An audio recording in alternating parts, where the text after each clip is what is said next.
Buenas noches, alumnos, alumnas. Vamos a continuar con nuestras clases de citopatología. Bueno, estábamos mucho más enfocados en lo que es la citopatología cervicovaginal, el estudio de los extendidos citológicos con la tinción de PAP, aunque también habíamos hablado ya de la otra variante de extendido citológico, que es la citología en base líquida. Ya tienen algunos videos en los que ustedes pueden ayudarse para hacer la interpretación o para estudiar los pasos que se hacen para tener, tanto como para realizar la atención de PAPs o incluso cómo se toma una muestra y cómo se procesa una muestra para hacer una citología en base líquida o citología líquida. Así también habíamos definido en las otras clases algunas características anatómicas, aunque muy superficialmente, pero las habíamos descrito, como también las características histológicas del cuello uterino, tanto en el exocervix, habíamos hablado de la importancia de la zona de transformación, y habíamos conceptualizado algunos elementos que nos vamos a encontrar en los PAP, sobre todo aquellas alteraciones neoplásicas, ¿no? O preneoplásicas. Todo esto basándonos en la categoría o en la clasificación de Bethesda. Y bueno, habíamos establecido algunos conceptos de lo que significa un carcinoma, un adenocarcinoma, como así también habíamos visto la morfología de las distintas células que nos vamos a encontrar en un extendido citológico. Estoy hablando de células epiteliales, ¿no? Desde parabasales, basales, intermedias, superficiales y las células glandulares. Y algunas no alteraciones, algunos cambios morfológicos que pueden presentar estas células de acuerdo al estatus hormonal o de acuerdo incluso a los cambios hormonales o al ciclo menstrual de la mujer. Entonces, ¿qué pasa con aquellas extendidos que no tienen lesión, no tienen lesión intraepitelial o mucho menos no vamos a encontrar una lesión maligna? Entonces, según la clasificación de Bethesda, los extendidos son los que no se identifica ninguna anomalía epitelial, se clasifican, como dice acá, negativo para lesión intraepitelial o malignidad. Pero eso no descarta que en estos extendidos negativos para lesión intraepitelial o malignidad nos podemos encontrar otras alteraciones, por así decirlo, como por ejemplo la presencia de microorganismos, cambios celulares reactivos, cambios metaplásicos o células endometriales en el extendido cervicovaginal. Si bien el PAP, el estudio de PAP o el estudio citológico cérvico-vaginal no tiene o sea, no tiene la especificidad para buscar este tipo de alteraciones, o sea, no es el objetivo del PAP buscar la presencia de microorganismos, cambios reactivos, metaplásicos o células endometriales. Siempre que nosotros hallemos o tengamos estos hallazgos en el PAP o en los extendidos cervicovaginales, tenemos que reportarlos. Em, los microorganismos. Entonces, en la vagina se hospedan diferentes especies bacterianas en gran cantidad que son conocidas por su relación directa con el mantenimiento del equilibrio ácido-base y con una función protectora de la mucosa, sobre todo de la mucosa vaginal y de la mucosa exocervical. Los microorganismos que frecuentemente son hallados en los pacientes asintomáticos son bacteroides, Staphylococcus epidermidis, Corynebacterium y algunas especies de micoplasmas, entre las más comunes o las más destacadas. Y también habíamos visto, incluso les había mostrado fotos de los bacilos de Dotterline, que son una especie reguladoras, ¿no? Sobre todo del pH a nivel de la vagina. Es más, habíamos mostrado cómo estos bacilos tienen afinidad por la glucosa de algunas células, por el citoplasma de algunas células, sobre todo las células superficiales, y cómo cuando están en mayor cantidad pueden digerir o comer este citoplasma, por así decirlo, dejando solo el núcleo desnudo, un fenómeno que habíamos conceptualizado como citólisis. Entre los microorganismos que generalmente nos encontramos en el PAP están las tricomonas vaginales. Las tricomonas son una infección de transmisión sexual, frecuentemente una, una enfermedad de transmisión sexual frecuente que afecta tanto a hombres como a mujeres, siendo más habituales los síntomas en las mujeres, o sea, generalmente las mujeres presentan más síntomas. Si bien la mejor forma de hacer un diagnóstico de este microorganismo es mediante el cultivo o mediante métodos de amplificación de sus ácidos nucleicos. También vamos a encontrar algunos criterios citológicos o los vamos a poder ver en los extendidos cervicovaginales. ¿Cómo los vamos a poder ver en los extendidos cervicovaginales? Como componentes cianófilos, redondeados u ovalados, o también lo podemos definir piriformes, cuyo tamaño va a variar entre 15 a 30 micras. El núcleo puede ser más pálido, la ubicación generalmente es excéntrica y a menudo es evidente la presencia de algunos gránulos citoplasmáticos o eosinófilos. Estos gránulos citoplasmáticos o eosinófilos son mucho más característicos cuando hacemos la, la cuando hacemos el estudio por citología en base líquida.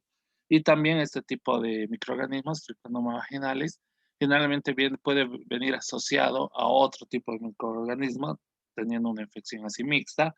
¿Qué microorganismo es este? Es la Leptotri. Acá es, bueno, un esquema, por así decirlo, son microorganismos flagelados.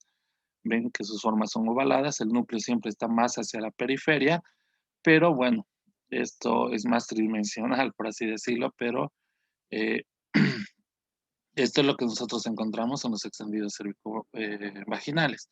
Esa es una célula intermedia, normal, fíjense el núcleo bien redondeado, más grande que un eritrocito, con amplio citoplasma.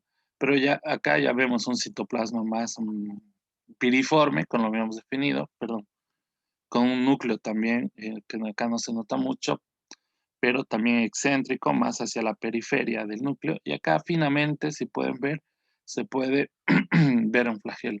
No es muy frecuente encontrar el flagelo, pero también está. Generalmente esta es una foto de citología en base líquida. Generalmente estos se asocian a mayor inflamación del extendido, o sea, tienen un fondo mucho más inflamatorio, como este, por ejemplo, ¿no? Un fondo mucho más inflamatorios. Vamos a encontrar en las células adyacentes a las células epiteliales con algunos cambios reactivos asociados a la inflamación, pero acá, fíjense, hay que tener práctica para verlos. En una forma piriforme, el núcleo, el citoplasma es granular o finamente granular y el núcleo está a la periferia, asociado a un proceso inflamatorio del PAP con cambios reactivos en las células epiteliales adyacentes. Acá lo podemos ver también. Piriformes, finamente se puede ver el flagelo, el núcleo a la periferia y si bueno, le ponemos un poco de ganas o empeño, podemos ver cierta granularidad en el citoplasma. Habíamos hablado de que generalmente las tricomonas, como vemos acá, flagelo, forma ovalado, piriforme, acá lo mismo, se encuentran asociados al leptotriz, un bacilo gran negativo que ha sido poco estudiado y que en asociación con esta asociación con gérmenes clásicos como la Gardnerella o la tricomona vaginalis. Muchas veces lo que es mucho más fácil ver son la leptotriz, estos elementos filiformes, por así decirlos, como ven acá, eosinófilos, son mucho más fáciles de visualizar que que una tricomona. Entonces, cuando nosotros tenemos un extendido donde vemos estos leptotriz, inmediatamente hay que buscarle tricomonas, ¿no? Porque la asociación es muy frecuente y entonces esto nos ayuda a hacer un diagnóstico también por tricomonas. Esto también es una foto en citología en base líquida. Fíjense cómo cambia el fondo del extendido citológico. Acá se ve en forma piriforme, núcleo más ovalado, más hacia la periferia, cierta granularidad del citoplasma. Acá en una ampliación, les vuelvo a mostrar la forma piriforme. Acá se ven los granulitos del citoplasma y el núcleo desplazado hacia la periferia o núcleo excéntrico, ¿no? Igual una célula eh, intermedia y una célula superficial. Acá también se puede ver cierto componente inflamatorio, pero generalmente ya hemos hablado de las características de las citologías en base líquida y cómo nos ayudan al menos por así decirlo, a eliminar algunas cosas del fondo para que podamos apreciar mucho mejor la, las características morfológicas de las células epiteliales. También nos podemos encontrar con elementos micóticos de morfología compatible con especie cándida.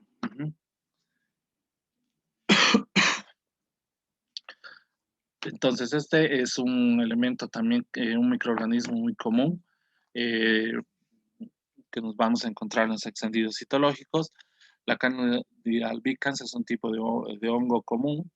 A menudo se encuentran pequeñas cantidades en la vagina que según el estatus hormonal, según algunos cambios en la mujer, pueden volverse mucho más sintomáticos, pero también las vamos a encontrar en otras cavidades como la boca, el tubo digestivo y en la piel, y en la mayoría de las veces no ocasiona infección ni síntomas, ¿no? Si bien no está considerada una enfermedad de transmisión sexual, se sabe que algunos hombres tienen algunas alteraciones como algunos cambios, irritación en la piel o algún prurito, ¿no? Cuando también se contagian de este tipo de hongo. ¿Cuáles son las características o los criterios citológicos que nosotros vamos a poder ver en la Candida albicans o en las candidiasis, por así decirlo, ¿no? Las formas son estas formas filiformes o levaduriformes, o como la presencia de estas hifas, que son eosinófilas o grises o amarronadas también. Eh, También vamos a encontrar la presencia de núcleos fragmentados, acompañados generalmente de un proceso inflamatorio, y vamos a encontrar la aglomeración de células epiteliales como si estarían estas de células epiteliales, sobre todo epiteliales escamosas, como si estarían ancladas o engarzadas alrededor de una hifa. Ahora les voy a mostrar todo eso. Y otra característica es que estas hifas o estas formas o pseudohifas, como se tendrían que llamar, presentan unas constricciones en el trayecto de su morfología, por así decirlo, ¿no? Entonces acá tenemos las células epiteliales y acá tenemos estas hifas, ¿no?, entremezcladas entre las células. Las células también van a tener cambios reactivos. Fíjense, esta es mucho más grande, con un nucleolo muy evidente y entremezcladas entre el resto de las células epiteliales. Acá tenemos mucho o con mucho mayor detalle las pseudocifas y ¿a qué me refiero con estas constricciones que presentan? Fíjense acá, en el trayecto de toda la hifa hay como unos puntitos, como unas cuentas del rosario, por así decirlo. Acá otro y acá otro. Lo mismo en esta, acá un puntito, claro, otro puntito más oscuro, otro más oscuro. Entonces, esta es una característica de la candidiasis. Otra característica de las mismas es que pueden producir un proceso inflamatorio y pueden producir algunas alteraciones en el citoplasma de las células con presencia de halos perinucleares que nos pueden llevar a confundirnos con algunas lesiones preneoplásicas, en este caso con un SIL de bajo grado. Pero tenemos también estas otras características que les había mencionado, que son células epiteliales engarzadas o ancladas una tras otra alrededor, en el eje de una hifa o una pseudohifa. Como ven acá, acá hay una hifa y estas células están como enganchadas, como por así decirlo, de manera más vulgar, por así decirlo, como costuradas una a la otra, atravesadas por la hifa, ¿no? No sé, espero que me entiendan. Si no me entienden, ya les he dicho, por favor, a mis alumnos en los comentarios del canal, que me dejen, que podemos hacer una clase solo para despejar las dudas o poder volver a mostrar algunas imágenes. Bueno, acá la tienen, acá lo mismo, ¿no? Acá no se ve tanto la hifa como en esta foto, pero ven cómo las células están como costuradas o ancladas en la hifa. Vaginosis bacteriana, ¿no?, que definimos como cambios en la vaginosis bacteriana. Generalmente son cambios en la flora, por así decirlo, en la flora vaginal, ¿no? ¿Cómo los definimos? Como cambios de la flora vaginal sugestivos de vaginosis bacteriana. La vaginosis bacteriana se ha asociado a unas enfermedades inflamatorias pélvicas, a partos prematuros, o a una serie de infecciones ginecológicas postoperatorias que pueden producir algunas anomalías también en los extendidos citológicos del PAP. La vaginosis bacteriana es un tipo de inflamación vaginal causada por el crecimiento excesivo de bacterias em, que se encuentran naturalmente en la vagina, lo que altera su equilibrio natural. O sea, nosotros sabemos que los lactobacilos o los bacilos de Dotted Lane son generalmente los componentes de una flora vaginal normal, pero cuando hay un predominio de cocobacilos representa un cambio en la flora vaginal. Y bueno, en este caso estamos hablando de algunos de lo que reconocemos como cambios en la flora vaginal sugestivos de vaginosis bacteriana. ¿Cuáles son los criterios, no? Cada célula escamosa puede estar cubierto por una capa bacteriana que se adhieren a la superficie celular o a la superficie externa del citoplasma, formando lo que se conocen como los Clue cells, ¿no? Entonces acá les voy a mostrar esto, ¿no? Son células epiteliales, eh, en este caso superficiales, no, intermedias, y que tienen estas estructuras alrededor del citoplasma, son cocoides, redonditas, basófilas, que, bueno, estas son las características de las floras vaginales. Esta unión entre estos entre esta flora bacteriana y la célula en la periferia se conoce con el nombre de Clue cells. Habíamos mencionado que, bueno, pueden causar algunas alteraciones o algunas anomalías en el PAP. Fíjense, esta célula que tiene un citoplasma amplio, pero tiene un núcleo muy irregular y muy grande, pero tiene la presencia de un nucleolo, o sea que estamos hablando de un cambio reactivo por la presencia o por el cambio de la flora vaginal.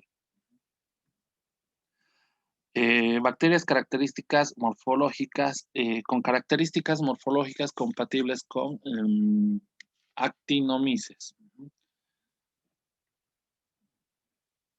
Entonces, este tipo de bacterias las vamos a encontrar asociadas a pacientes que usan dispositivos intrauterinos. La detección de actinomices, por así decirlo, en muestras citológicas cervicales, si estas se encuentran acompañadas de signos clínicos de infección pelviana, pueden alertar al médico que toma la muestra sobre la posibilidad de que se forme un acceso actinomicótico. ¿Cuáles son las características citológicas, por así decirlo, ¿no? A bajo aumento se visualizan estos ovillos, como pueden ver ahí, que son patógenos y filamentosos, a menudo con estas ramificaciones en ángulos más agudos. ¿Qué se hace cuando nosotros encontramos este tipo de alteraciones? Generalmente lo que se hace es extraer el dispositivo intrauterino. Y generalmente, a menudo se observa una reacción inflamatoria con sobre todo con muchos polimorfos nucleares, como podemos ver acá. Estos ovillos filamentosos, que pueden ver acá, más basófilos, asociados a una gran cantidad de polimorfonucleares o a un fondo muy, muy inflamatorio, como pueden observar acá en los extendidos citológicos. Otros microorganismos, en este caso un virus, nos podemos encontrar, los cambios celulares compatibles con la presencia de virus herpes simple. También vamos a tener criterios citológicos para definir estos cambios morfológicos. Vamos a encontrar núcleos en vidrio, como se dice, núcleos transparentes, más translúcidos, o lo que se conoce en citología como aspecto de vidrio esmerilado, con una membrana nuclear más marcada, con marginación periférica de la cromatina, lo que conocemos muchas veces como un efecto citopático del virus. Pero, digamos, entre una de las características importantes dentro de los criterios citológicos para hacer el diagnóstico de cambios celulares compatibles con virus de herpes simple es observar la presencia de células epiteliales multinucleadas de gran tamaño y con núcleos. Esta multinucleación tiene una característica en donde los núcleos están bien moldeados uno encima del otro, ¿no? Ahora vamos a pasar a ver a mucho más detalle las características citológicas de lo que les estoy diciendo, ¿no? Fíjense los detalles del núcleo. Es una célula de gran tamaño. Fíjense, todo esto es el citoplasma. Estoy definiendo el contorno celular. El citoplasma más basófilo. Es una célula grande que tiene múltiples núcleos. 3, 4, 5, 6, 7, 8, hasta 9 núcleos podemos encontrar acá. He dicho que tiene una marginación o tiene una cromatina más grumosa, por así decirlo. La cromatina hemos dicho que se encuentra en el núcleo. Es el material genético que encontramos en los núcleos celulares y tienen núcleos mucho más claros, mucho más claros o mucho más pálidos.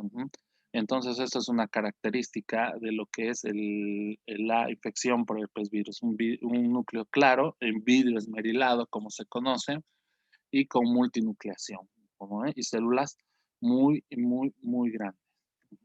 Acá tenemos otras características.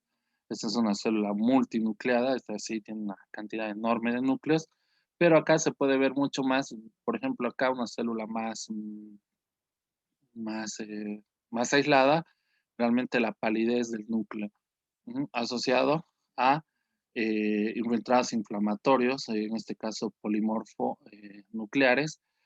Hay que tener siempre los datos clínicos, siempre hablarlo con el médico que toma la muestra, porque nos pueden hacer confundir. Fíjense, estos cambios reactivos muy marcados en las células nos pueden hacer confundir con lesiones realmente neoplásicas, infiltrantes, con carcinomas o con, mejor dicho, con algunas alteraciones en células glandulares como adenocarcinomas, ¿no? Como se pueden ver acá. Vamos a pasar a definir lo que son los cambios reactivos celulares. Los cambios reactivos celulares nosotros los podemos encontrar en múltiples ocasiones, por así decirlo, ¿no? O en múltiples contextos, como por ejemplo aquellos que están asociados a inflamación. Cuando nosotros tenemos un PAP con fondo muy inflamatorio, vamos a encontrar unos cambios reactivos e inflamatorios, pero también vamos a encontrar algunos cambios reactivos, por ejemplo, cuando la paciente ha sido sometida a un proceso de radiación, ya sea por alguna enfermedad neoplásica preexistente en la pelvis o aquellas mujeres que les han hecho una histerectomía subtotal, o sea, les han conservado el cuello y les han sacado el cuerpo del útero por algún proceso neoplásico y han sido sometidas después a, a una radiación, también vamos a encontrar alteraciones celulares. Hemos hablado que los dispositivos intrauterinos pueden relacionarse a la presencia de algunos microorganismos, como en este caso el actinomyces, pero per se, por así decirlo, el uso de un dispositivo uterino también puede causar algunas alteraciones en las células, sobre todo en las células de tipo glandular, como vamos a pasar a verlas ahora. ¿Cuáles son los criterios o que nosotros podemos observar? ¿Qué criterios citológicos podemos observar en los cambios celulares reactivos asociados a inflamación, que también se conocen como reparación típica? Son los siguientes, ¿no? Vamos a encontrar agradamiento nuclear. En algunos casos se pueden hallar células binucleadas también o multinucleadas. El contorno de los núcleos es liso, redondeado y uniforme. Esto tal vez no siempre nos va a llevar, hay que tener en cuenta el contorno nuclear para hacer la diferencia con algunas con algunas lesiones preneoplásicas, donde generalmente el contorno de los núcleos no es liso y no es redondeado, sino es irregular y dentado. Mm, los núcleos en los cambios reparativos por inflamación podemos observarlos como una especie de, pueden ser vesiculares o a veces hipercromáticos, lo que nos ayuda también a establecer un diagnóstico de cambios reactivos asociados a inflamación es la presencia de nucleolos que pueden ser prominentes, pueden ser múltiples o pueden ser únicos. Y y también podemos hallar algunos cambios celulares relacionados a células metaplásicas. Pero bueno, en esta diapositiva lo que le quiero mostrar son los cambios celulares o la reparación típica o cambios reactivos por inflamación. Bordes de los núcleos bien definidos. Fíjense este núcleo. Nosotros podemos ver hasta dónde está el núcleo, cómo se define del núcleo. Acá también, por ejemplo, un borde muy bien definido del núcleo. Aumento del tamaño, tamaño se refiere al aumento del tamaño nuclear o estamos hablando aumento de la relación núcleo-citoplasmática, como habíamos mencionado también en otros capítulos, ¿no? ¿A qué me refiero? Escaso citoplasma y un núcleo mucho más grande en el citoplasma, pero bordes bien definidos. Los nucleolos pueden ver acá casi en todas las células reactivas, nucleolo, nucleolo, nucleolo, nucleolo, nucleolo, nucleolo. Pueden ser prominentes, en este caso son únicos, pero en algunas ocasiones pueden ser múltiples los nucleolos. La cromatina, ya les he dicho, es uniforme, no se presenta más en grumos como en otras tipo de alteraciones neoplásicas, pero acá sí es mucho más uniforme. Y lo que también podemos encontrar al estar hablando de un epitelio que está sometido a una inflamación y a un proceso de reparación, podemos encontrar algunas mitosis presentes, como en este caso, ¿no? Células que están en un ciclo de división o se están dividiendo, ¿no? Acá ven el núcleo mucho más irregular, ya se está fragmentando, se está dividiendo, ¿no? Entonces, habíamos mencionado que son células de reparación típica o asociadas a cambios reactivos por inflamación. Fíjense acá también hay un cambio en la flora vaginal, una vaginosis bacteriana, con los Clue cells que les mostré hace rato y que les había mencionado que estos cambios en las alteraciones de la flora vaginal pueden dar estas anomalías en el PAP, ¿no? También nos vamos a encontrar con células metaplásicas. ¿Qué es la metaplasia? Definimos qué es la metaplasia, ¿no? Cuando las células o algún tejido, mejor dicho, está sometido a un proceso irritativo, inflamatorio sobre todo, ¿qué es lo que hace el epitelio? ¿Cómo reacciona? Reacciona tratando de adaptarse a ese tipo de cambio o a ese tipo de lesión. Entonces, la metaplasia es un fenómeno celular adaptativo a un proceso irritativo de la célula o del tejido. Entonces, ¿y cómo se define la metaplasia? Es cambio de un epitelio maduro por otro epitelio maduro. En este caso, ¿cómo les digo? ¿Cómo les menciono? Les había, o cómo se los voy a ejemplificar. Les había dicho que, por ejemplo, el exocervix está compuesto por un epitelio plano estratificado de tipo pavimentoso. Y el epitelio endocervical está compuesto por un epitelio cilíndrico simple. Por ejemplo, cuando el epitelio endocervical está sometido a un proceso inflamatorio de tipo irritativo, estas células se transforman en células, mejor dicho, en células pavimentosas para poder soportar mucho mejor el, estos fenómenos irritativos o este tipo de inflamación. Entonces, estas son las características de lo que serían las células metaplásicas. Se observan estos procesos, eh, mm, procesos citoplasmáticos, como, por así decirlo, aracniformes, ¿no? Como patitas de araña, por así definirlos, ¿no? Son núcleos grandes, con nucleolo, bordes bien definidos, como habíamos visto los cambios reactivos, algunos con más de un nucleolo, como pueden ver acá, nucleolo evidente en otros, pero tienen estos procesos citoplasmáticos o extensiones citoplasmáticas de tipo aracniforme. Generalmente siempre las células metaplásicas las vamos a encontrar así en estos grupos celulares. Cambios por radiación.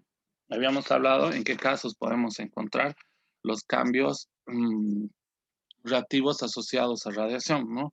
Pero generalmente los vamos a encontrar como criterios citológicos, núcleos agrandados, que pueden presentar realmente cambios degenerativos, como palidez nuclear, plegamiento, condensación, y una gran característica de estos cambios por radiación o cambios reactivos asociados a radiación, es así como se tienen que informar como cambios celulares reactivos asociados a radiación, es encontrarnos con la presencia de vacuolización nuclear y también vacuolización citoplasmática. Acá les pongo un ejemplo, fíjense, un núcleo muy grande, muy reactivo, el nucleolo muy prominente, alteración de la relación nucleocitoplasmática, lo mismo acá, pero fíjense este citoplasma con presencia de estas vacuolas, como por así decirlo, fíjense un citoplasma amplio, con presencia de estas áreas más claras, pero pero definidas en cierta parte como vacuolas intracitoplasmáticas, ¿no? creo que en la otra foto se ve mejor, mucho mejor, ¿no? Lo mismo, un núcleo grande, reactivo, acá otro, nos pueden hacer confundir con algún proceso. Siempre que nosotros encontremos estas vacuolas, lo primero que pensamos es en una alteración de células glandulares y nos pueden hacer confundir, fíjense, estas características de los núcleos agrandados, que pueden presentar cambios degenerativos, como habíamos mencionado, y nos pueden hacer confundir con procesos cancerígenos o neoplásicos, ¿no? Pero la presencia de estas vacuolas ya nos llevan también a pensar en pedir más datos o investigar un poquito o hablar con el médico y preguntarle si es que no está estipulado en el reporte que la paciente ha recibido radiación o algún tipo de terapia. Entonces siempre nos tiene como que sacar el pie del acelerador para no, por así decirlo, para no informar algo más maligno. Entonces tenemos que tener en cuenta estos criterios y tener siempre o tratar siempre de tener o pedir los, los datos clínicos de la paciente, ¿no? ¿Qué vamos a encontrar en cuanto a los dispositivos intrauterinos? Ya les había mostrado hace, en las anteriores diapositivas la asociación de estos dispositivos uterinos con algunos tipos de microorganismos, los actinomices, la importancia de que cuando nosotros reconocemos los actinomices, de informarlos, porque podemos prevenir una enfermedad inflamatoria pélvica o un acceso actinomicótico, que después tiene la paciente puede terminar en cirugía. Entonces, la importancia de reportar estos cambios, ¿no? Entre los cambios reactivos asociados a, a DIU, generalmente nos vamos a encontrar en células glandulares. Recuerden que las células glandulares pueden estar generalmente de forma aislada o en grupos, generalmente de 5 hasta 15 células, pero acá vamos a encontrar algunas alteraciones también, como la alteración nucleocitoplasmáticas, núcleos muy irregulares, eh, con cambios reactivos, con contornos bien definidos, presencia de nucleolos y con también la presencia de estas vacuolas, como pueden ver acá. Estas gotas, como unas gotas de agua puestas en el citoplasma, ¿no? Siempre en un fondo que puede ser inflamatorio, en algunos libros los describen como que podemos encontrar esos cambios en fondos también mucho más limpios, ¿no? Fíjense en una célula superficial y estas alteraciones asociadas a inflamación y estas alteraciones asociadas a la presencia de un dispositivo intrauterino. ¿Qué hacemos cuando encontramos esto? Lo reportamos y generalmente lo que hacen es sacarle el DIU, extraerle el DIU a la paciente y después volverle a tomar volverle a hacer la toma. Pero hay que tener en cuenta que estos cambios relacionados a DIU, una vez que se extrae el DIU, no desaparecen de la noche a la mañana, por así decirlo. Generalmente persisten por semanas. Y otro de los hallazgos que tenemos que siempre observar, o que podemos, mejor dicho, que podemos observar en los extendidos citológicos, es la presencia de células de tipo endometrial. Ya al principio de las clases les había dicho que el hecho de encontrar células endometriales en un extendido citológico en una paciente mayor de 45 años o una paciente menopáusica es siempre un signo de alerta y siempre tiene que ir reportado en el informe citológico, ¿no? ¿Cuáles son las características de las células endometriales? Son células exfoliadas, porque bueno, es la técnica con la que también nosotros obtenemos la muestra. Vamos a encontrar estos colgajos de aspecto redondeados. Eh, Durante la primera mitad del ciclo menstrual pueden observarse grupos, como están viendo acá, de células endometriales con un doble contorno que se conoce como el éxodo endometrial. Entonces, células bien ovales en grupos que son circulares, en este caso con un contorno bien delimitado, doble contorno incluso como pueden ver acá, para definir lo que es un éxodo endometrial.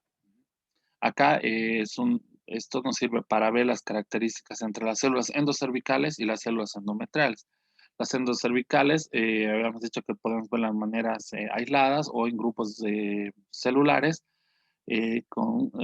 núcleos bien definidos, escaso citoplasma, o podemos encontrar este tipo de células también glandulares que tienen cilios con la presencia de una barra terminal y la presencia, como ven acá, de como unos cabellitos, por así decirlo, los cilios, versus a las células endometrales que nos vamos a encontrar en colgajos de células ovales y siempre en grupos, o estas células en doble contorno, que representan a una etapa del ciclo menstrual durante la primera mitad del ciclo menstrual, que se conoce como el éxodo endometrial. Otra vez, en toda paciente mayor de 45 años, donde nosotros encontremos células endometriales, siempre es una obligación de ponerle en el reporte para bueno, que tenga más cuidado, se le hagan otros estudios. Esto con el fin de descartar alguna neoplasia de tipo endometrial, que son mucho más frecuentes en mujeres postmenopáusicas. Bueno, eh, con esto concluimos esta clase. Les agradezco mucho su atención. Ya en este fin de semana les voy a hacer llegar la invitación o les voy a remarcar de qué forma vamos a hacer nuestra próxima clase. Una vez más, buenas noches. Gracias por su atención. Les repito, cualquier comentario, cualquier duda, por favor, a mis alumnos, escríbanme por los comentarios de acá del canal de YouTube, cualquier duda que tengan, o caso contrario, en el WhatsApp académico que creamos, pásenme las dudas que tengan, así podemos armar una clase solo con las dudas que ustedes tienen para volver a remarcar algunos conceptos o si es necesario, o me imagino que va a ser necesario, mostrar algunas imágenes citológicas. Bien, les aconsejo a mis alumnos, a los que no están conmigo en la parte práctica, en el grupo de práctica hemos compartido unos videos que ya se los he pasado al grupo de WhatsApp general, pero también les pueden pedir a sus compañeros que les pasen las diapositivas, porque ahí también hemos hablado sobre algunas características de la tinción de PAP, sobre los colorantes, algunas características de algunas ya lesiones intraepiteliales. Entonces, bueno, buenas noches y gracias por su atención.